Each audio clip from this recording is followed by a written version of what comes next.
Saudações pessoal, espero que estejam todos e todas muitíssimamente bem de saúde e muito bem dispostos. Bem, daqui do outro lado com vocês, Prof. Ping, e hoje estaremos então cá juntos para vermos a parte 2 da introdução dos endereços IPv4. Tivemos aí a parte 1 e hoje então daremos sequência para a parte 2. Bem, dizer-vos que existem duas formas de se atribuírem endereços IPs nos dispositivos. Nós podemos atribuir endereços IPs de forma estática ou de forma automática. De forma estática, também conhecida como forma manual, nós acessamos o dispositivo e atribuímos um IP. Por exemplo, um IPA, um IPB, um IPC. Essa é de forma manual, ou também conhecida como forma estática. Já numa forma automática, ou também poderíamos dizer dinâmica, ou podemos dizer automática ou dinâmica, muitas das vezes também conhecida como pegar IP via DHCP, teres um servidor de DHCP, ou seja, todos esses itens, eles retratam o seguinte funcionamento: fazer com que as máquinas não recebam IP de forma manual, ou seja, vocês não vão até o dispositivo e atribuam um IPX. Vocês dizem, olha, dispositivo H, você solicita IP na rede. E um determinado dispositivo, que comumente é um servidor de DHCP, aloca então informações IPs de forma automática. Vamos lá repetir o processo. Um dispositivo, por exemplo, um computador, vocês metem ele a ser cliente de DHCP. Ou seja, esse dispositivo solicita IP na rede. Vocês, como administradores, não atribuem IP de forma manual. Vocês não dizem, computador, o teu IP é esse. Não. Vocês colocam o computador a ser cliente de DHCP. Ou seja, a solicitar IP de forma automática. O cliente então solicita, e se haver então um ou mais servidores na rede, esses servidores então alocam os IPs de forma automática a esse dispositivo, ou seja, os dispositivos pegam IP de forma automática. E comumente nos dias de hoje o mais utilizado a nível dos dispositivos finais, ou seja, dos hosts, é pegarem IP de forma automática. Imaginem que, por exemplo, vocês estão em uma empresa, os clientes vão se conectando, os computadores vão se conectando à rede. Seria exaustivo que cada vez que um dispositivo se conecta na rede deve ser atribuído IP de forma estática. Os computadores já bem conhecidos, vocês já alocam eles de forma estática, ok? Vamos supor que são em 50, vocês atribuíram de forma estática. E imaginem, por exemplo, que for numa instituição de ensino, que vem sempre pessoas novas, em cada ano tem novos estudantes, os estudantes precisam se conectar à rede. Então vocês têm que ir lá como administrador, o IP que vai ser atribuído aqui é X, vai no outro computador IP X, vai no outro computador IP X. E comumente nós não atribuímos somente o IP. É atribuído o IP, uma máscara, um gateway, e se houver aí um servidor de DNS, ou se tiver a ser utilizado o servidor de DNS da Google, utiliza-se também um servidor de DNS. Ou seja, são mais ou menos aí 4 informações que vocês vão ter que passar. Será exaustivo, vocês têm que passar isso, por exemplo, em 50, 100 ou mais dispositivos. Então, para facilitar o processo, temos então o DHCP. O DHCP é um serviço em redes que aloca IPs de forma automática. Ou seja, é um protocolo então que permite com que os dispositivos possam receber IPs de forma automática. Vocês vão ter um dispositivo, nesse dispositivo vocês irão configurar o DHCP. DHCP vocês podem configurar a nível dos roteadores. A switch também é possível configurar o DHCP, como por exemplo um switch 2960 é possível levantar o DHCP. Há outros switches mais que também permitem isso. Vocês também podem levantar o DHCP a nível de um servidor, em um Windows Server, ou em um servidor que roda alguma distribuição do Linux. Vocês também podem configurar lá o serviço de DHCP. E esse senhor então é que será o responsável por atribuir os IPs de forma automática. A nível do módulo 2, vocês verão no capítulo 8, se não estou em erro, a nível do capítulo 8 do módulo 2, é ensinado a configuração do DHCP. DHCP a nível do roteador. A nível do módulo 1, há uma praticazinha, uma prática aí um pouquinho interessante, que é a configuração do DHCP a nível do servidor.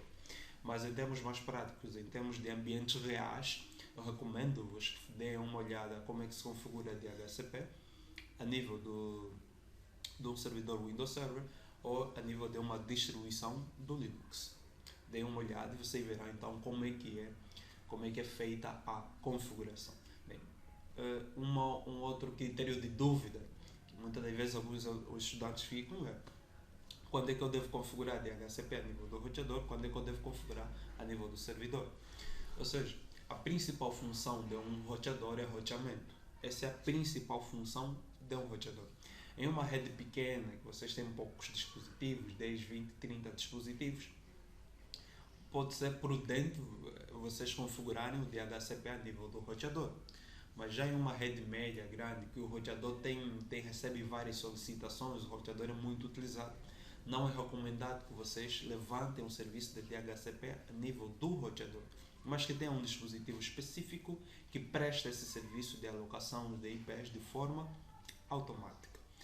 Vamos? Então, se tiverem aí uma rede média grande, recomenda-se que vocês tenham um servidor de DHCP para poder prestar esse serviço. Se o roteador se ele é muito utilizado, está a fazer roteamento, o roteamento ele vai consumindo o CPU e começa a receber mais as solicitações de IPs, aquilo também vai consumindo o CPU. Então pode começar a chegar a um ponto que o roteador começa a ficar no pico. Começa a priorizar DHCP em detrimento de roteamento, começa a priorizar roteamento em detrimento do DHCP.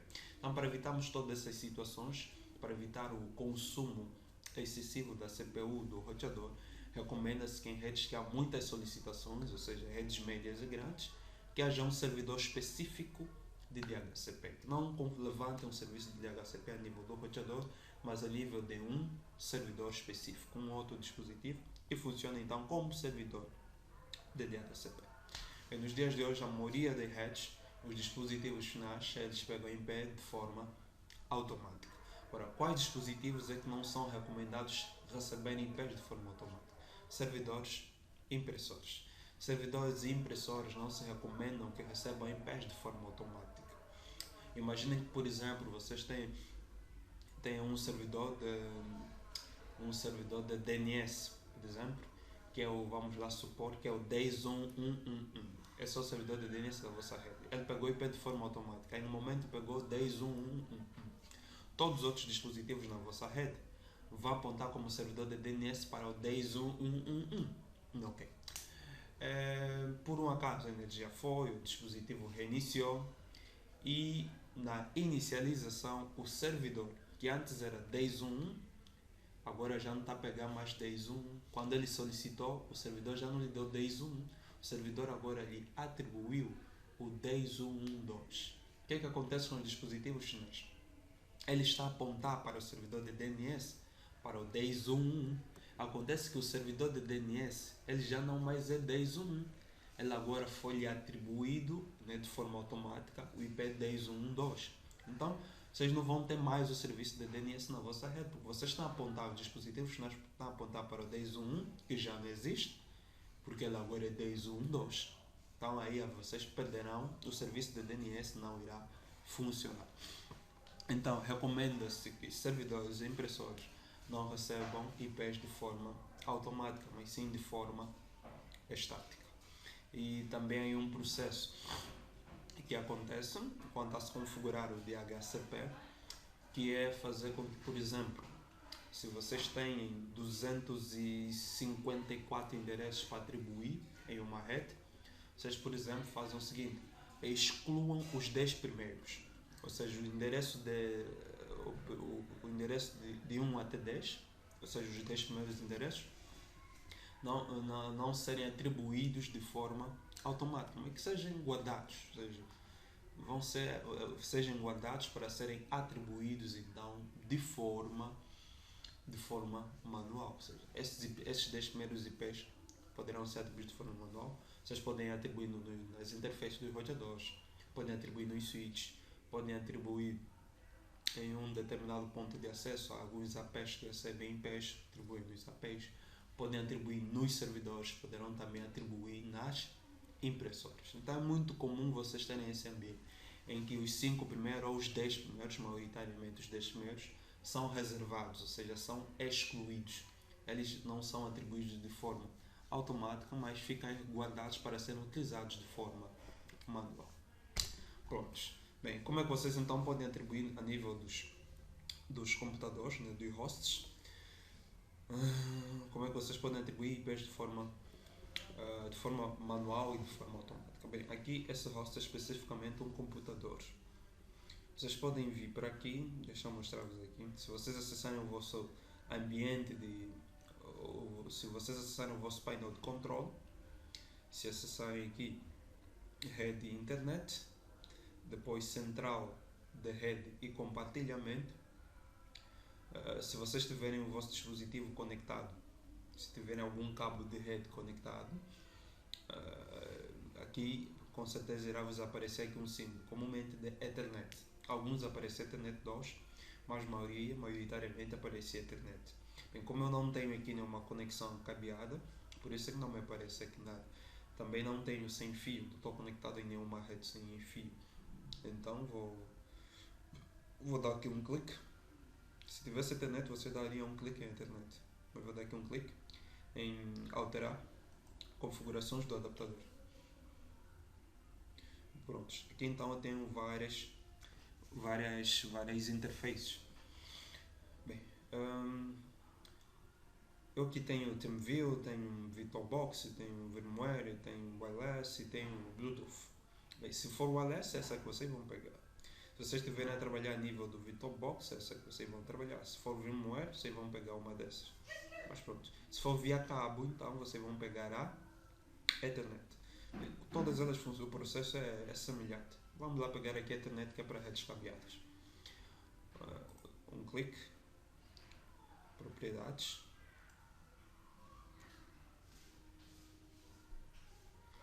Ok, propriedades. Bem, agora vocês aqui vão ter que escolher se vocês querem IPv4 ou IPv6. Como queremos IPv4, vocês vão buscar aqui protocolo IP versão 4. Se fosse protocolo IP versão 6, olha daqui, protocolo IP versão 6. Mas vamos lá acessar IP versão 4, 2 cliques sobre ele e cá está.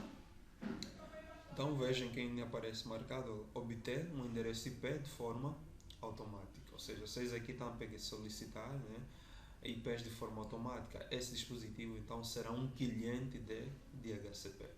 Reparem que também a nível do DNS também está a ser solicitado de forma automática. Se vocês quisessem então atribuir de forma manual, é só marcar aqui. Marquem aqui a segunda opção. E aqui podem então atribuir o IP, por exemplo, o IP clássico 192, 168, 10, por exemplo. Máscara. Reparem que a máscara já vem aqui por padrão de acordo com a classe. Esse endereço por ser da classe C aparece com essa máscara 255, 255, 255, mas lá para frente, né, daqui a pouco, veremos já esses conceitos de classe. Se houver aqui então um servidor, um gateway, vocês colocam então um endereço de gateway. Por exemplo, se o gateway for 1.1, vocês atribuem então esse IP como sendo o vosso gateway. Boa. Esse é o servidor de DNS. Vocês apontam então para o servidor de DNS da vossa rede. Vamos supor que o servidor de DNS da rede é 1.2. Ok, está aqui o nosso servidor de DNS. Uma recomendação é vocês utilizem o vosso servidor de DNS como primário e utilizem o da Google como secundário. Ou seja, se por exemplo, quando vocês escreverem www.facebook.com, vai ser feita uma questão no vosso servidor de DNS, no primário, se ele conhece o IP do Facebook. Se ele conhece, ok. Se ele não conhece, encaminha-se para o da Google. O da Google é que é o 8888. O da Google o senhor sabe tudo. Existe algo a nível mundial, a nível do DNS, a nível mundial, que é os chamados root rooms, que são cerca de 13 a nível mundial. E o da Google é um deles. Esses senhores são senhores que conhecem absolutamente tudo. Se o nome conhece, eles sabem o IP. Se o nome realmente existe, eles sabem o IP. E o da Google é um desses senhores. São os senhores que sabem tudo. sabem tudo. Todo quanto é nome que existe é destino. Então, se o vosso servidor não conhece o IP de um determinado name, o da Google com certeza ele sabe. Desde que esse IP, desde que esse nome seja válido, seja um nome que realmente existe. Pronto, feito isso, recomendo sempre que vocês validem. Depois podem então dar um OK. Se querem pegar de forma automática, né, marquem aqui para pegar de forma automática. Pronto. Vou dar aqui uma cancela. Vocês têm que dar aqui OK, né? Vão dando OK. No OK. Então vocês aí terão então o vosso IP. Prontos. É então assim que vocês atribuem IPs de forma manual e ou de forma automática. Vamos então voltar para aqui. OK. Está aqui esse exemplo, por exemplo, atribuiu 192, 168, 10 deste, ou seja, estamos a atribuir IP de forma manual, ou uma máscara e um endereço de gateway, que é o DAISO. De forma automática, então é só vocês marcarem aqui, pegar IP de forma automática e pegar também de forma automática. Aqui, por exemplo, está marcado para receber de forma, a nível do DNS, está marcado para receber de forma manual, mas se quisessem de forma automática, é só marcarem aqui para obter o IP de servidor de DNS de forma automática. Bem, comunicações. Existem aqui 3 formas de vocês se comunicarem. Nós temos a unicast, multicast e broadcast. Unicast é quando vocês têm uma comunicação de 1 para 1. Se vocês têm uma comunicação de 1 para 1, ou seja, um dispositivo para um outro dispositivo, a vossa comunicação aí ela é unicast. Multicast é quando a comunicação é com um grupo específico. Se, por exemplo, vocês têm todos estes dispositivos aqui, mas vocês só querem comunicar-se com os dois laptops que aparecem aqui, então vocês aí estão a se comunicar via multicast, ou seja, estão a comunicar de um para um grupo específico. Agora, se a comunicação for de um para todos, aí nós temos o broadcast. Quando a comunicação é de um para todos, broadcast. Quando é de um para um grupo específico, multicast. E quando é de um para um, unicast. Os endereços de unicast é o IP do destino. Por exemplo, se eu quero comunicar com esse senhor aqui, esse PC com esse, como origem será 162.16.4.1, como destino será 162.16.4.2. E assim então me comunico diretamente com esse senhor. Já coloco o IP do destino do dispositivo. Já o broadcast.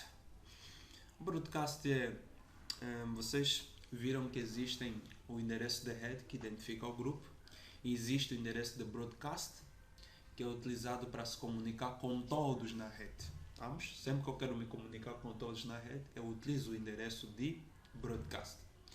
Então, o endereço de broadcast na parte da rede, na parte do host, todos os dígitos são sinalizados com 1. Vocês viram que o endereço IP está dividido em 2. Nós temos a parte da rede e a parte de hosts. O endereço de broadcast na parte dos hosts, todos os dígitos são sinalizados com 1. Vimos isso quando fizemos aí alguns exercícios para achar o endereço de rede, o endereço de broadcast, ou seja, na parte aí na parte do host, né? Se queremos achar o broadcast na parte do host, depois da barra, todos os dígitos ficam sinalizados com 1. Aí então temos o endereço de broadcast. Os endereços de multicast eles têm um grupo específico. Nós estamos a discutir aqui a nível de IPv4. Eles têm um grupo específico. Todos os endereços saem de 224.000 a 239.255.255.255. Todo o endereço que estiver nesse intervalo são endereços que são reservados para multicast. Ou seja, esse intervalo aqui são os intervalos para o multicast. Uma configuração aqui é feita, que é para vocês poderem então trabalhar, poderem atingir grupos específicos, ou seja, associar dispositivos em grupos específicos e se comunicar então com esses grupos específicos. Vocês verão multicast multicast mais enriquecido a nível do CCNP e muito mais bonito ainda a nível do CCIE.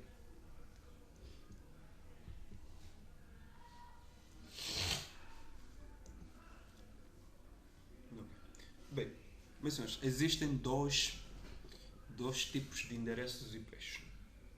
Nós temos os públicos e os privados. Aqui, existem dois tipos de endereços IPs. Públicos e privados. Vamos lá dizer o que é um, o que é outro, o que um faz, o que outro faz. Endereços públicos são aqueles que são roteáveis, ou seja, são roteados na internet. Endereços públicos, eles são roteados na internet. Ou seja, se eu quero ter acesso à internet, eu tenho que ter um IP público. Os pacotes não vão para a internet com IPs privados. Temos o IP de origem e IP de destino. Se estamos a ter acesso à internet, o IP de origem e IP de destino devem ser endereços públicos e não privados. Já os endereços privados, eles não são roteados na internet. Endereços públicos são roteados na internet, endereços privados não são roteados na internet. Então, novamente, repito, se quero ter acesso à internet, não devo utilizar endereços privados, mas sim públicos, porque os públicos são os que são roteados na internet. Os privados, eles não são roteados na internet. Se vocês têm duas redes locais, uma rede local A, uma rede local B, podem utilizar endereços privados e as duas irão se comunicar. Mas se querem ter acesso à internet, não pode ser com endereços privados, tem que ser com endereços públicos. Por outro ponto também a ser retratado aqui. Os endereços públicos, eles são únicos e exclusivos. Ou seja, se eu tenho um IP público A, ninguém mais a nível mundial deve ter esse IP público A. Eles são únicos e exclusivos. Diferente dos endereços privados. Os endereços privados, se eu tenho um dispositivo ou uma rede com endereço A, um outro dispositivo, dois dispositivos podem ter o mesmo endereço privado, desde que estejam em redes diferentes. Redes diferentes podem ter o mesmo endereço privado, desde que não estejam interconectados. Isso é um ponto que não é muito referido na maioria das bibliografias. Repito, dispositivos na mesma rede, dispositivos em redes diferentes podem ter o mesmo endereço privado. Redes diferentes podem ter o mesmo endereço privado, mas devem estar em redes diferentes.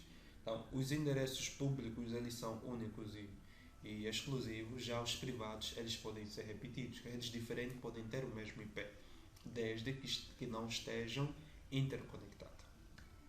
O terceiro ponto, é quem aloca. Quem aloca IPs públicos é um provedor de serviço. Quem aloca IP privados é o próprio administrador da rede. Eu, se por exemplo, tenho uma rede numa empresa A, preciso de um endereço de rede para a minha empresa A, eu, como administrador de rede, seleciono o IP privado. Agora, se pretendo um IP público, quem aloca o IP público é uma provedora. Então, tenho que entrar em contato com uma provedora. O que acontece é o seguinte: quando, por exemplo, nós entramos em contato com uma Angola Telecom, pagamos por um serviço de internet numa Angola Telecom, a Angola Telecom já nos aloca então um IP público. Aloca um IP público e a partir desse IP público então nós temos acesso à internet. Mas vocês podem então agora se perguntar, se vocês repararem, a maioria dos dispositivos, quando vocês se conectam em uma rede, a maioria dos dispositivos recebem IPs privados. Mas vocês reparam que com o IP privado vocês têm acesso à internet. O vosso dispositivo, por exemplo, vocês conectaram a uma rede e vocês têm IP privado, mas ainda assim têm acesso à internet. Existe um senhor que é chamado NAT, N-A-T, NAT. O NAT é o responsável pela conversão de endereços IPs para públicos e públicos para privados. Ou seja, eu estou com um endereço privado, mas preciso ter acesso à internet. Então, uma conversão deve ser feita. O dispositivo, como um roteador, né, que está conectado à internet, ele funciona como um conversor. Ele tem um NAT configurado e começa então a fazer as conversões, também chamado de mapeamento ou de associações. Ou seja, um determinado pacote entra com um IP de origem privado e ao sair do roteador sai com um IP de origem público, não mais com privado. Então existe aí um NAT que faz essas conversões e os vossos dispositivos podem ter IPs privados, mas ao sair, antes de entrarem na infraestrutura da internet, o IP de origem do pacote é trocado. O IP de origem que antes era privado passa para público. O NAT tem essa função de converter públicos para privados e privados para públicos. Quando estamos a sair da nossa rede local, privado para público. Quando o tráfego está a entrar para a rede local, público para privado. Isso é muito, muito bonitinho, que vocês irão aprender a configurar a nível do módulo 2. Por exemplo, a Moda Telecom vos fornece um IP público e com esse IP público você pode fazer com que 10, 20, 30, 40, 50, 100 dispositivos, todos eles vão para a internet com o mesmo IP público. Existe um sistema que é muito utilizado, que é o PAT, que permite isso. Claro que quando há vários dispositivos na vossa rede, não se recomenda que se utilize o PAT apenas com um único IP, o chamado PAT por interface.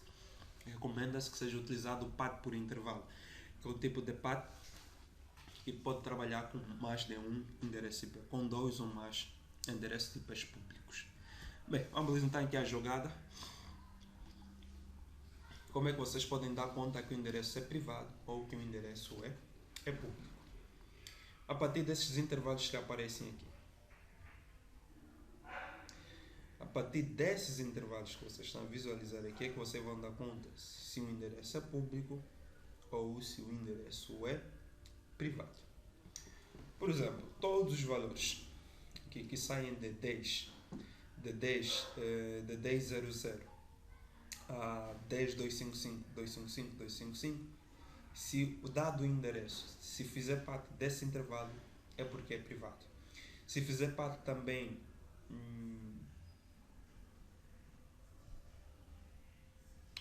está meio confuso aqui, mas pronto, é aqui assim. 172.16.00A 172.31.255.255. Está meio que juntado aqui, é uma falha que temos aqui. Mas pronto. Dizia, dado o endereço IP, se ele fizer parte desse intervalo aqui, ou desse intervalo, ou desse outro intervalo, é porque ele é privado. Todo IP que vos derem, que fizer parte de um desses 3 intervalos, é porque é privado. Se não fizer parte, é porque é um endereço público. Dado o IP, se não fizer parte de nenhum desses intervalos, é porque é público. E se fizer parte, dado o IP, né? Se fizer parte desse intervalo aqui, vamos lá marcar aqui, desse intervalo, ou desse segundo intervalo que é da classe B, e até aqui, ou ainda do terceiro intervalo, da classe C, se fizer parte de um desses 3 intervalos é privado. Se não fizer parte é porque é público. Vamos lá alguns exemplos. Por exemplo, o endereço 10.1.100.10. Esse IP, podem perguntar-vos, é público ou privado? 10.1.100.10, público ou privado? Faz parte do primeiro intervalo que sai de 10.00 até 10.255.255.255. Vamos lá. 10. 10 não está entre 10 e 10? Tá, né? Começamos aqui com 10, aqui também com 10. 1 está entre o 0 e o 255? Sim, está. O 100 está entre o 0 e o 255? Sim, está. E por último, o 10. O 10 está entre o 0 e o 255? Sim, está. Então, como corresponde a esse intervalo, logo respondemos que esse endereço ele é privado. Esse endereço, então, é privado. Um outro exemplo. 192. 168. 10.10. dado esse IP, ele é público ou privado? Vamos analisar. Ele faz parte desse intervalo. Vamos analisar. 192 está entre 10 e 10? Não está. Não bate certo no primeiro intervalo. Então dispensamos. Segundo intervalo. 162, né? Começamos aqui com 162, termina aqui também com 162. Corresponde aqui? Não corresponde. 162, 162. Não bate certo. E aqui, no último. 192, 192. Ok, corresponde. Agora, 168. Vamos lá. Começa com 168 até 168. Corresponde. 10. 10 está entre o 0 e o 255? Sim, está. 10 faz parte. Ok. E depois mais temos aqui quem? 10. 10 corresponde do 0 até 255? Sim, corresponde. Então, esse endereço ele é privado. Bom, vamos agora mais a um outro exemplo. 162 32 16.1. Esse IP, ele é público ou privado? Reflitam um pouco. O que é que vocês acham? Deem uma pausa no vídeo, analisem os 3 intervalos e deem para vocês mesmos uma resposta. Se esse endereço é público ou privado. Vamos lá. Prontos. Vamos lá? Vamos lá verificar se é público ou privado. Começou com quanto? 172. Claramente não pertence ao primeiro intervalo nem ao terceiro intervalo, certo? Porque o primeiro começa com 10 e o terceiro começa com 192. Não faz parte do primeiro nem do segundo intervalo. Do primeiro nem do terceiro intervalo. Vamos analisar o segundo. Temos aqui quanto? 162. Princípio, 162. Aqui também, 162. Ok, corresponde. Depois temos quanto? 32. 32 está no intervalo do 16 até o 31? Ah, meus senhores. O 32 que vocês têm aqui está no intervalo do 16 até o 31? Não, não está. 32 não está entre o 16 e o 31, certo? Como não está, então não corresponde. Não corresponde também ao segundo intervalo. Logo, concluímos que esse endereço ele é público. 172, 32, 16, 1 é público e não privado. Um outro exemplo. 200, 10. Esse endereço, 200, 10, público ou privado? Já damos conta que não faz parte do primeiro intervalo, que começa com 10, nem do segundo, que começa com 172, nem do terceiro, que começa com 192. Esse endereço não faz parte de nenhum dos 3 intervalos. Então, concluímos que ele é público. Por último, 197, 200, 10. 197, 200, 10. Vamos lá. 197, 200, 10. Público ou privado? Faz parte do primeiro. O primeiro intervalo é de 10.000 até 10.255, 255, 255, 255. Não corresponde. Começa com quanto? 197. Já vimos que não faz parte. Aqui 10, 10 não bate certo. E aqui? 162, 162. 172 no princípio, 172 no final. Não bate certo. Aqui é 197. O último intervalo. 192. Começa com 192. Termina também com 192. Também não bate certo. 197 não está aqui entre 192 e 192. Então concluímos que esse endereço ele é público. Então, meus senhores, é assim que vocês vão determinar se o endereço é público ou privado. Dado um IP, se ele fizer parte de um desses 3 intervalos, é porque ele é privado. Dado o IP, se não fizer parte de nenhum desses 3 intervalos, é porque ele é público. Se faz parte é privado, se não faz parte, público. Disse o seguinte: todos os dispositivos que não estão diretamente conectados à internet, eles devem receber endereços privados. Again, dispositivos que não estão diretamente conectados à internet devem receber endereços privados. E os dispositivos que estão diretamente conectados à internet, esses sim é que devem receber endereços públicos. Repito, dispositivos conectados diretamente à internet devem receber IPs públicos. Se eu, por exemplo, tenho aqui um roteador, aqui tenho um switch, aqui tem os PCs.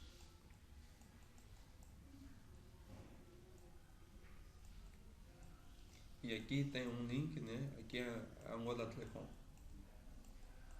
A Angola Telecom fornece esse link da internet. Esse roteador não está ligado aqui diretamente à internet, ou seja, aqui é o link da Angola Telecom. Então, essa interface aqui deve receber IP público.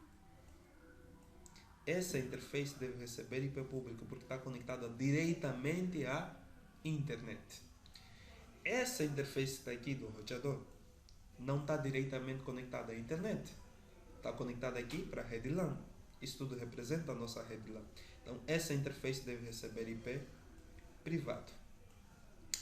Esses dois dispositivos aqui não estão diretamente conectados à internet, estão conectados aqui a esse switch. Então, esses dois senhores devem também receber IPs privados. Se o switch tem um IP, se o switch deve receber um IP, ele não está diretamente conectado à internet, então ele também deve receber um privado. Então, o único que recebe IP público é essa interface do roteador, porque é que está conectada diretamente à internet. Então, esses recebem privados e aqui então temos público. Como é que esses senhores que estão com privados vão ter acesso à internet? Devido ao NAT. Nesse roteador vocês configuram o NAT. O que é que o NAT vai fazer? Conversão. Estou a vir com tráfego do privado, sai com público. Estou a vir com tráfego do público, sai aqui com privado. Então o NAT aqui nesse senhor, nesse roteador, é que irá então fazer as conversões de privados para público e público para privado.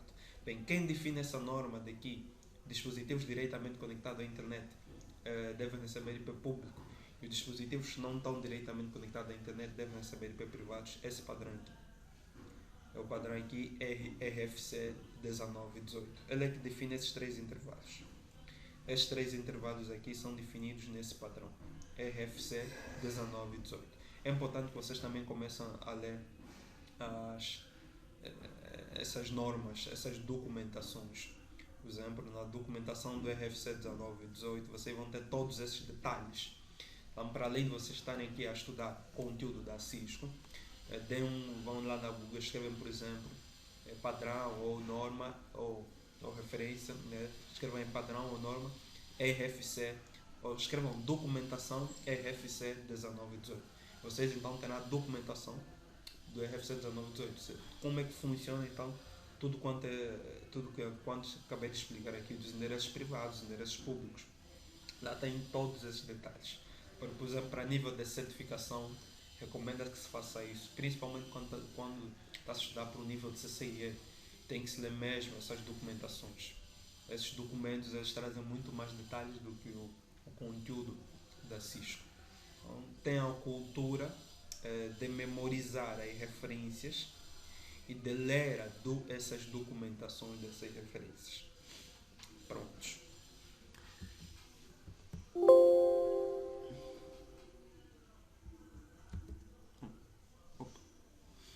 Deixa-me voltar aqui. Deu uma saída. Ok. Bem, deixa eu pular aqui para um ponto específico. Existe uma entidade que é chamada IANA, que é a entidade responsável pela atribuição dos endereços IPs. Vamos lá. IANA. A IANA é a organização responsável pela alocação dos endereços IPs públicos e também pelos números das portas. Ou seja, sem ela a internet não funcionaria. A internet funciona com endereços públicos e aloca os endereços públicos é a IANA. Bem, temos então a IANA, que é a representante a nível mundial, né, pela alocação dos IPs públicos e pelos números de portas. Vocês com certeza já ouviram falar de porta 80, porta 22, porta 21, porta 23. Então, essas são portas de determinados protocolos. Alguns protocolos que possuem um identificador. Esse identificador então são as portas.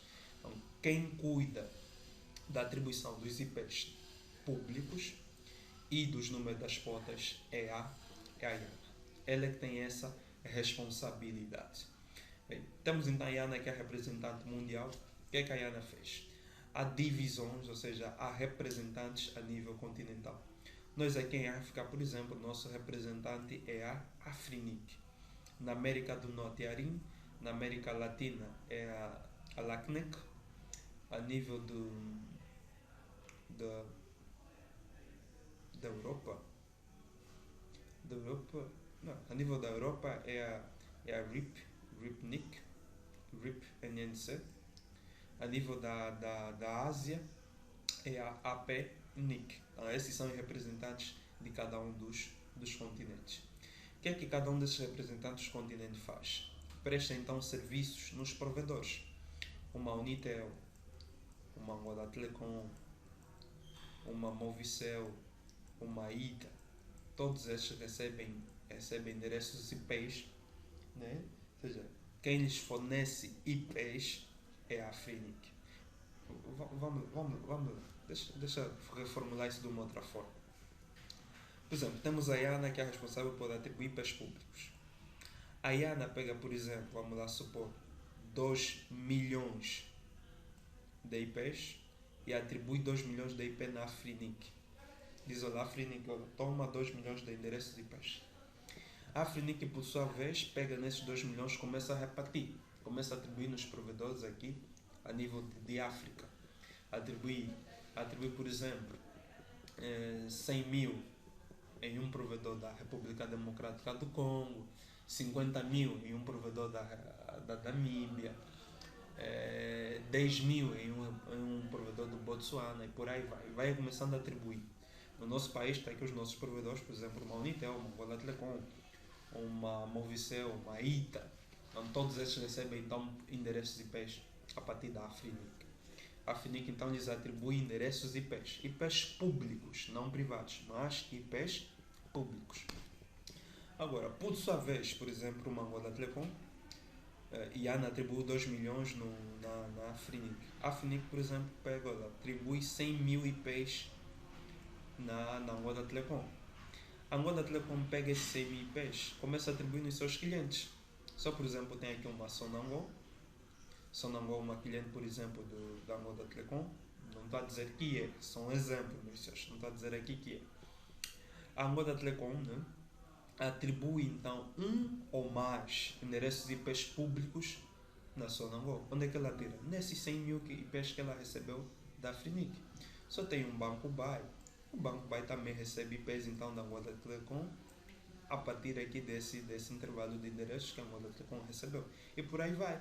Uma instituição de ensino, um ITEL, um ISUTIC, todas essas instituições, se forem clientes da Angola Telecom, vão receber então IPs da Angola Telecom a partir desses IPs que a Angola Telecom recebeu da Afrinic. E quem envia atribui IPs na Afrinic? IANA. Ou seja, tudo começa com a IANA. A IANA atribui IPs nos representantes de cada continente e o representante de cada continente atribui nos provedores de cada um desses continentes, né, onde eles se encontram, e os provedores atribuem então IPs no cliente. Eu, se a minha empresa, o meu provedor da internet é uma Angola Telecom, quem me fornece IP? A Angola Telecom. E quem fornece IP na Angola Telecom? A Afrinic. E quem fornece IP na Afrinic? IANA. E quem fornece IP na IANA? Ninguém. Ela é a entidade máxima. Ninguém atribui IP na IANA. Ela é a entidade top, a chamada entidade máxima. Boa. Bem, era isso que eu queria dar aqui, algum pulozinho. Então podemos voltar aqui. Okay. Podemos voltar para aqui. Falar aqui de alguns tipos de endereços IPs. Existem os endereços IPs especiais, digamos assim. Temos o The Loopback, que é o 127.00/8, esse é a rede. A nível de dispositivos é comumente atribuído 127.0.0.1. Ou seja, esse IP 127.0.0.1, ou também chamado de loopback, é endereço local, ou seja, é endereço do próprio dispositivo. Se, por exemplo, vocês fazerem um ping 127.0.0.1, vocês estão a pingar para a vossa própria máquina. Vocês estão a testar a vossa própria máquina, a máquina local onde vocês se encontram. É comum, a nível, por exemplo, de desenvolvedores de páginas web, por exemplo, fazerem um localhost barra o nome do sistema web. O que é que vocês estão a fazer no localhost? Aquele localhost vocês estão a invocar o 127.0.0.1. Quando fizemos localhost barra depois o nome do sistema, estamos a invocar esse senhor, 127.0.0.1. Em vez de localhost também poderia escrever-se 127.0.0.1. Ou seja, 127.0.0.1 é o IP, localhost é o name. É o name que fica associado ao 127.0.0.1. Então, sempre que vocês estão a utilizar esse endereço 127.0.0.1, é uma comunicação local com a vossa própria máquina. Vocês estão a invocar a vossa própria máquina. E uma questão que, ao menos que eu já vi, não me lembro se eu vi isso se tive isso a nível da Cisco, mas já tive isso, é uma questão a nível de uma prova de certificação da Huawei, do HCA-RS, que era por qual motivo é que faríamos ping para o 127.0.0.1. A pergunta era mais ou menos em torno disso. Qual seria o motivo de fazermos um ping para o 127.0.0.1? O motivo é testar a suite de protocolos TCP/IP. Ou seja, se eu quero testar se a minha suite de protocolos TCP/IP no meu dispositivo está tudo ok, então faço um ping para o 127.0.0. Então dessa forma eu estaria aí a descartar a minha suite de protocolos, a testar a minha suite de protocolos TCP/IP. Deixa-me fazer aqui um ping, que é para fazer-vos aqui uma pequena demonstração. Vamos lá. Se eu pingar, por exemplo, 127.0.0.1, que é o endereço de loopback, chamado localhost, ou seja, estou a testar a minha própria máquina. Se o meu ping, se eu tiver aqui enviado os 4 recebidos, 4 pedidos 0, e se eu também tiver aqui o time to leave, quer dizer que está tudo bem. Houve sucesso na minha comunicação. Ou seja, nesse meu computador, a minha suite de protocolos está a funcionar. Ela está funcional. Então, esse é o motivo pelo qual nós faríamos ping para o 127.0.0.1 para testar a nossa suite de protocolos TCP/IP. Bom, depois temos um outro endereço que é o chamado de link local. Link local do IPv4. Aqui nós vamos chamar ele de APIPA. Vamos chamar aqui de APIPA. Vamos lá.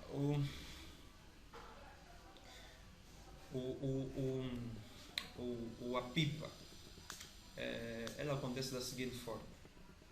Por exemplo, vamos supor que vocês pegaram em um determinado dispositivo, em um computador, meteram para ser cliente de DHCP. Como demonstramos no princípio da aula. O PC solicita IP de forma automática. Ele solicitou. Mas na rede não há nenhum servidor de DHCP. Na vossa rede não há nenhum servidor de DHCP. Ou há um servidor de DHCP, mas ele já não tem mais endereços para atribuir. Todos os endereços possíveis que ele tinha para atribuir, ele já atribui. Por exemplo, ele só tinha 10 IPs para atribuir e já houve 10 dispositivos que solicitaram IPs e ele atribuiu. Quando esse 11º PC solicita IP, ele já não tem mais IP para atribuir, porque ele já atribuiu os 10 IPs que ele tinha para atribuir. Então, essas duas possibilidades. Cliente solicitou IP, não há nenhum servidor de DHCP na rede, ou o cliente solicitou IP e o servidor de DHCP já não tem mais IP para atribuir. Então, o que acontece? O cliente, para que ele não fique sem nenhum endereço de IP, o que ele faz? Ele se auto-atribui o endereço de APIPA. O dispositivo, ele automaticamente se auto-atribui o endereço de APIPA. Ou seja, sempre que um determinado dispositivo solicita IP e nenhum servidor lhe prestou esse serviço, para que ele não fique sem IP, ele automaticamente se atribui o endereço de APIPA.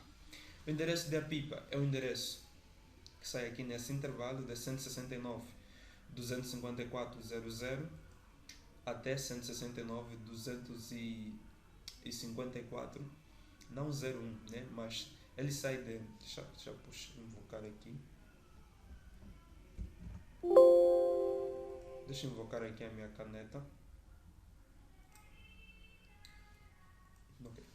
O endereço de APIPA ele sai de 169.254.00 a 169.254.255.255.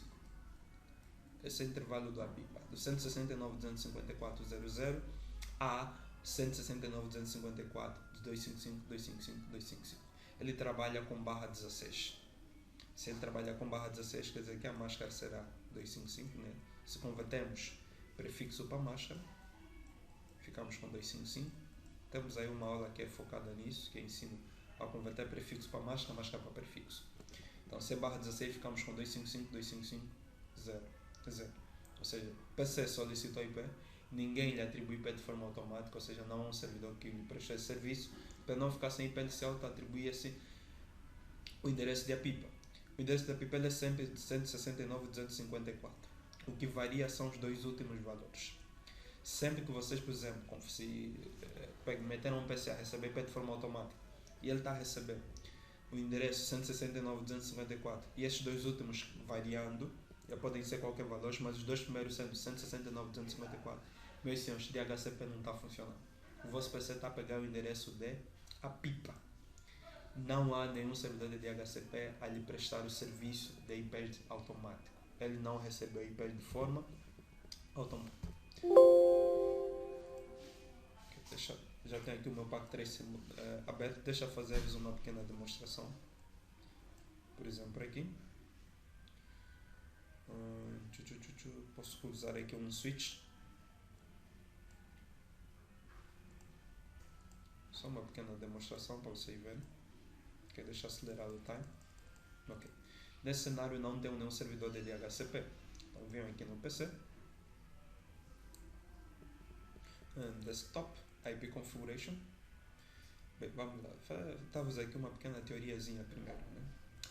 Aqui no princípio dessa parte nós temos para IPv4, mas aqui abaixo para IPv6. Aqui temos um senhor extremamente bonito, extremamente duro, que é o 802.1x. Um senhor muito bonitinho. Explorem. Só adiantando, é autenticação, ou seja, se eu me conecto à rede para ter acesso à rede tenho que me autenticar. É um senhor extremamente bonitinho. Pronto, vamos lá. Temos aqui então, aqui é para IPv4, aqui é para IPv6. Aqui, se vocês querem atribuir de forma estática, né, é o que vem já marcado por padrão, vocês então começam a passar os valores de IP, uma máscara, se tiver um gateway passem, se tiver um DNS, passem também. Agora, se querem de forma automática, marcar DHCP. Vamos lá. Reparem, não temos nenhum servidor de DHCP na nossa rede. Bom, e vejam o IP que ele se auto-atribuiu. 169.254.50.99. E olha a máscara, barra 16. É 255.255.00. Aquilo que eu vos disse. Sempre que um cliente solicita IP e nenhum servidor lhe presta esse serviço, ele se auto-atribui o endereço de APIPA. Ok, e esse endereço de APIPA, como eu vos disse, começa sempre 169.254. Tem sempre estes dois senhores. O que varia é esses dois aqui. Os dois, o terceiro e o quarto octeto aqui varia. Para demonstrar-vos, podemos fechar mais aqui um dispositivo final. Acelerar o tempo e marcamos DHCP. Marcar aqui top. Então comparem. Vejam aqui os dois. Esse é o PC1, esse é o PC2. 179.254, 169.254. Então permanece sempre. O que varia são sempre os dois últimos.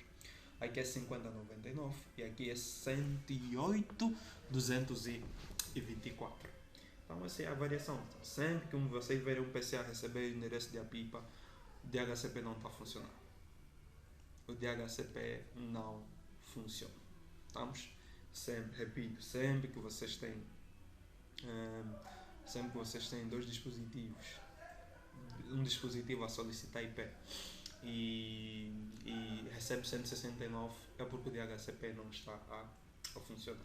Repara então que eles receberam endereços de APIPA e a partir do endereço de APIPA eles conseguem se comunicar. Vamos ver? Sucesso. Olha aqui as mensagens. Sucesso. Então, não tem um servidor de DHCP, eles se auto-atribuem o endereço de APIPA e com a APIPA eles conseguem se comunicar. Boa. Bem, por último aqui, nessa parte dos endereços especiais, nós temos o endereço que é utilizado para testes, que é o 192, né, que sai de 192. Ele sai de 192.0.2.0 a 192.0.2.255. Trabalha com barra 24. Ou seja, isso é utilizado para teste, para ensino. E se queremos estudar um determinado ponto, um determinado requisito, se queremos fazer teste de algum item, trabalha-se então com esse endereço. Resumindo então aqui os três: loopback, o endereço local da própria máquina, que é o 127.0.0.1. A pipa, o endereço de APIPA, também conhecido como link local do IPv4, porque no link local do IPv6 é diferente. A pipa, o link local do IPv4, é o endereço que é utilizado quando um dispositivo solicita IP e ninguém lhe presta o serviço. Então ele se auto-atribui o endereço de APIPA, que começa sempre com 169.254, cujos dois últimos então aqui variam. E por último, o endereço que é utilizado para testes e aprendizagem, que é o 192.0.2.0 a 192.0.2.255. Bom, então vamos aqui finalizar com falar aqui das classes dos endereços. É o nosso último ponto aqui na aula de hoje. Bem, lá no princípio, os endereços funcionavam da seguinte forma. Nós temos os endereços divididos por classe. Classe A, classe B, classe C. Existe também a classe D e a classe E. A classe D é aquela que é voltada para os multicasts e a classe D para multicast, classe E que foi reservada para usos futuros. Vamos lá. Classe A são todos aqueles que começam. Sempre podemos focar-nos aqui no primeiro dígito. Classe A, todos que começam com 0 até 127 são classe A. Todos que começam com 128 até 191 são classe B. Todos quanto começam com 192 a 223 são classe C. E algo que não é colocado aqui, que é o classe D e classe E. Todos quando começarem com 224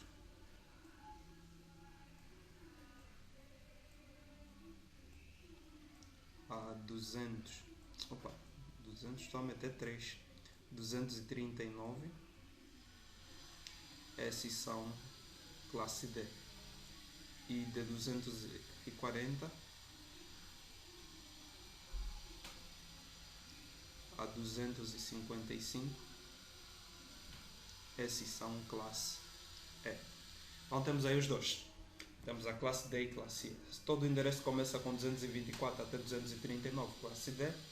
E os que começam de 240 até 255. Isso nem é 3, é 55. O desenho parece 3, mas é 55. De 240 a 255 é classe E. Essa é para multicast, essa foi reservada para usos futuros. Sei que esse futuro ainda não chegou. Bem, essas classes então elas são definidas por essa documentação, por essa norma RFC 790. Como é que funcionava? Bem, funcionava da seguinte forma: se vocês, por exemplo, têm uma empresa e a vossa empresa precisa, por exemplo, de 10 endereços, ok, vos dão classe C. Numa classe C nós temos 254 endereços possíveis a serem atribuídos nos dispositivos. Se vocês têm uma empresa que precisa, por exemplo, de 600 endereços, não recebe o endereço da classe C, recebia um endereço da classe B. Por exemplo, poderíamos dar na empresa 128 0 0. Não, pode ser. Vamos colocar aqui por exemplo. 128 1 0 0 barra 16.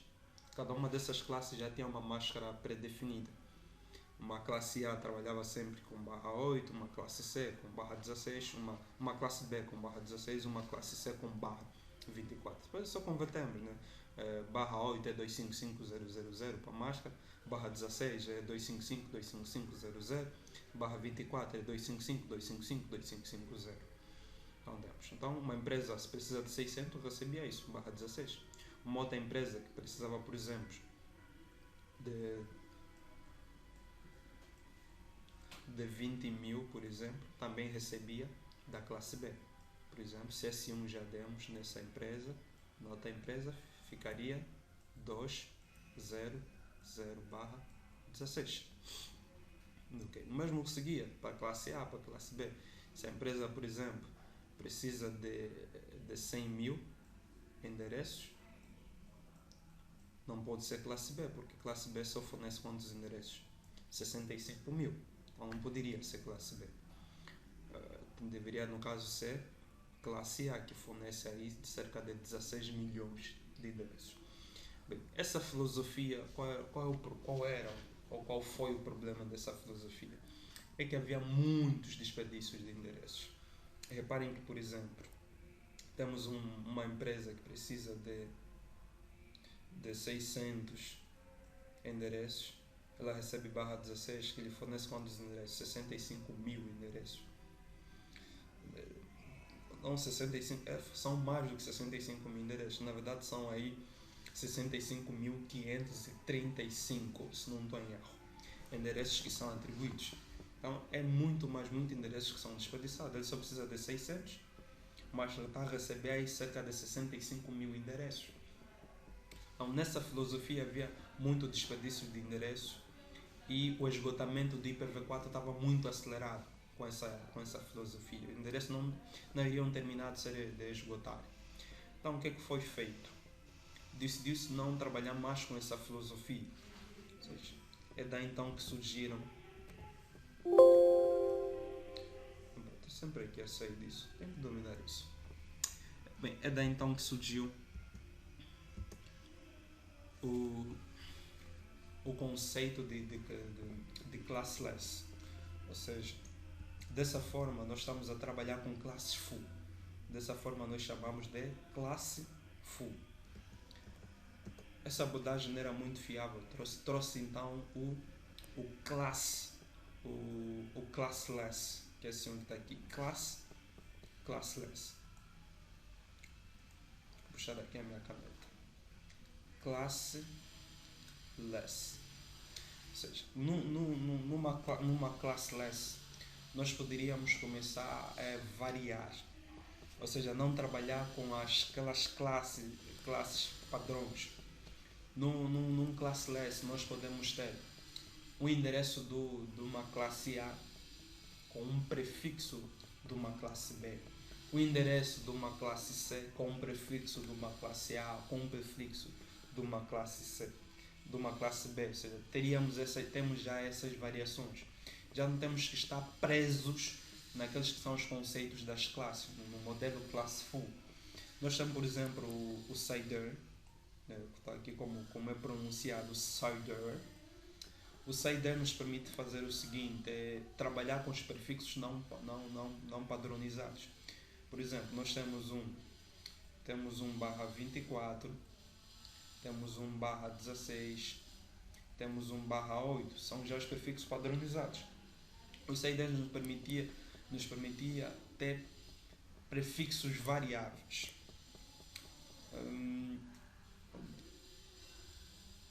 Não, desculpem, troquei o conceito com o VLSM. Vamos lá, desculpem, troquei aqui os conceitos. O CIDR, ele é de roteamento, ou seja, ele nos permitia fazer o seguinte, ou seja, seja o CIDR, seja a variação da máscara, VLSM é a variação da máscara, seja o CIDR, seja a variação da máscara, eles trabalham aqui com um classless. O CIDR nos permitia fazer o seguinte, temos o endereço, por exemplo, de uma classe A, mas com um prefixo de uma classe C. temos o endereço de uma classe B, mas com um prefixo de uma classe, por exemplo, A, ou de uma classe C. Então, o CID nos permitia variar os nossos prefixos. Já o VLSM, ele nos permitia trabalhar segundo a necessidade. Ou seja, se a minha empresa, por exemplo, precisa de 100